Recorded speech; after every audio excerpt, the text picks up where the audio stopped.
Em nome do Pai, e do Filho, e do Espírito Santo. Amém. Evangelho de Jesus Cristo segundo São Lucas. Glória a vós, Senhor. Aconteceu que Jesus estava rezando num lugar retirado, e os discípulos estavam com ele. Então, Jesus perguntou-lhes: Quem diz o povo que eu sou?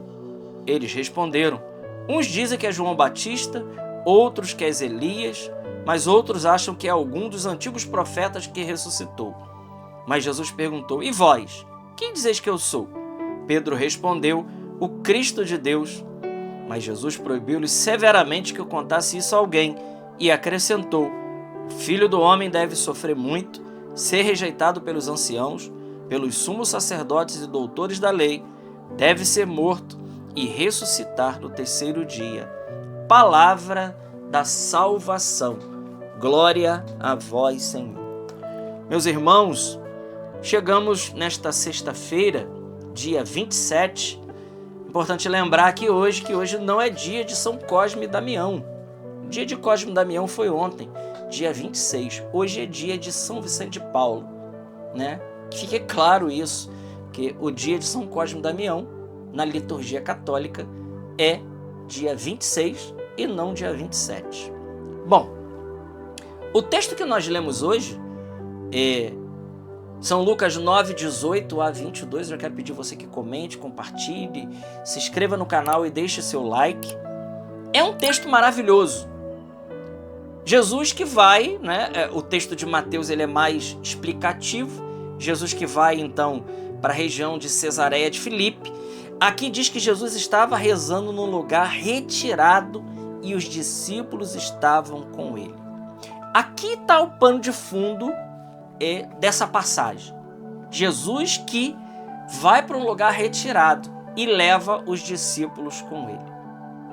E é precisamente nessa situação de estar num lugar retirado com Jesus é que os discípulos podem experimentar de Jesus as maiores graças. Jesus então pergunta para eles na intimidade: Quem eu sou para você? O que dizem de mim aí? O que o povo diz de mim? E aí eles respondem. Uns dizem que é Elias, João Batista, alguns dos profetas. E Jesus então, na intimidade com os seus, Jesus pergunta: Mas e para vocês? Quem eu sou? Quem eu sou para você? Quem eu sou na sua vida? Quem responde é Pedro: Tu és o Cristo de Deus. Meu irmão, minha irmã, só é possível uma experiência com Jesus de verdade. Uma experiência de saber quem é Ele de fato para a nossa vida, se nós tivermos a capacidade de se retirar com Jesus para um lugar deserto. Aqui está o segredo da nossa vida. Isso significa dizer algo que a vida em Deus, ela só é uma vida verdadeira se ela for uma vida interior. Como nós precisamos de vida interior. No mundo da agitação, no mundo dos desafios, em que o mundo nos solicita o tempo todo, do lado de dentro, do lado de fora, em que nós somos solicitados de todas as partes, de todos os lados, em que nós somos o tempo todo requisitados. Inclusive, até nós vemos hoje um fenômeno que nós precisamos cuidar para que esse fenômeno ele não alcance a nossa vida, que é o ativismo religioso. Essa passagem do Evangelho é uma cura para todo o ativismo religioso. Olha, qualquer movimento de igreja, qualquer coisa que a gente faça para Deus, se não tiver vida interior, está fadado ao fracasso, ou será algo muito humano e superficial apenas. Tudo parte da oração, mas não uma oração, aquela oração batida, aquela oração corrida, não, tudo parte de uma vida interior. É preciso estar recolhido com o Mestre para quando sair desse lugar de recolhimento. Essa porta do quarto, né, é aquilo que Jesus diz: entra no teu quarto e fecha a porta atrás de você e reza ao teu Pai que está em segredo. Esse teu quarto pode ser várias situações, mas o que é mais importante entender aqui é que o Senhor está nos chamando ao recolhimento. O profeta Oséias tem uma palavra maravilhosa: eu vou te levar ao deserto e vou te falar ao coração. Deus, ele quer falar ao nosso coração, mas ele não fala no meio da rave, ele não fala no meio do barulho. No meio do barulho, no meio de todo esse barulho que nos cerca, é impossível ter uma vida interior. O padre João Batista Chantal, no seu livro A Alma de Todo o Apostolado, ele coloca lá, o que é a alma de todo o apostolado? Ele coloca com toda clareza, é a vida interior. Sem a vida interior que passa pela guarda do coração, não tem vida. Sem vida interior, é redundante, mas é isso, né? Sem vida interior, nós não temos vida espiritual.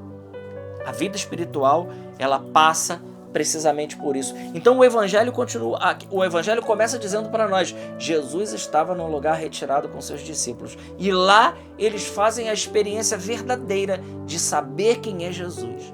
Eles conhecem as coisas espirituais. Eles conhecem de uma maneira espiritual e não de uma maneira carnal. Não de uma maneira simplesmente humana, não. Eles aprofundam naquilo que é a essência da coisa. Como nós precisamos hoje de vida interior. E aqui vem uma pergunta para nós, né? Você reza? Essa pergunta é para mim também, né? É para mim, o primeiro ouvido a ouvir é o meu. Você reza?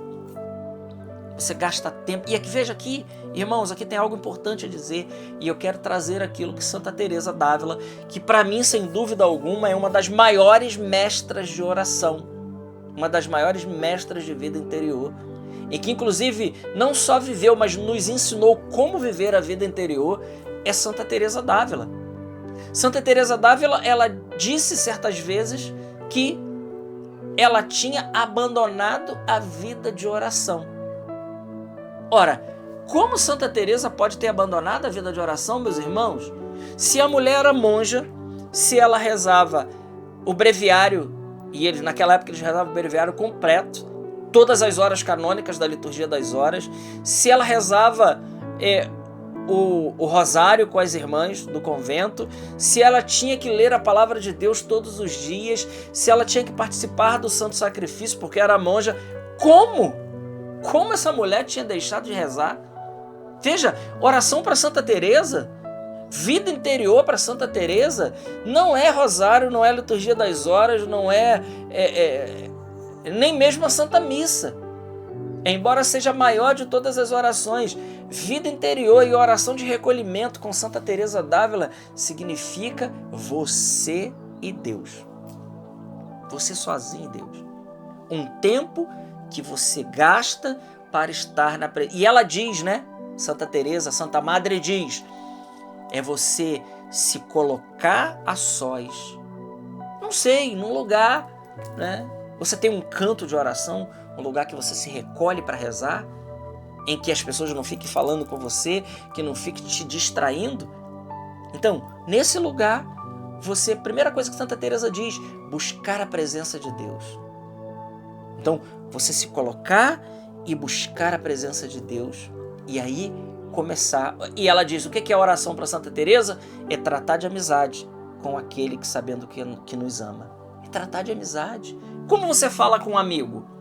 Você conversa com Jesus assim, desse jeito, na naturalidade. Deus, ele não espera um discurso, ele não espera palavras maravilhosas, lindas, não. Ele espera aquilo que vai sair do seu coração. Mas isso é urgente na nossa vida. Isso é urgente. E veja, a fecundidade do nosso ministério está aí. E eu estou dizendo isso porque eu preciso de mais vida interior. Eu preciso de vida interior. Eu também não cheguei lá, né? Eu não cheguei a esse grau, mas eu estou correndo atrás, estou buscando, eu estou indo, eu estou querendo ir, né? A ter também mais tempo, né? A gente começa às vezes com pouco e a gente vai aumentando aos poucos, à medida que o Espírito Santo ele vai causando em nós toda essa maravilha, mas nós precisamos de vida interior. E eu quero ficar só com essa primeira frase do Evangelho. Jesus que está reunido, porque dali eles conseguem experimentar verdadeiramente aquilo que é a graça de uma vida espiritual. O convite para nós hoje, meus irmãos, é esse, né? Casse um tempo, arrume um tempo para você estar a sós com o Senhor e ali você tratar de amizade com aquele que você sabe que te ama. Glória ao Pai, ao Filho e ao Espírito Santo, como era no princípio, agora e sempre. Amém. Deus te abençoe.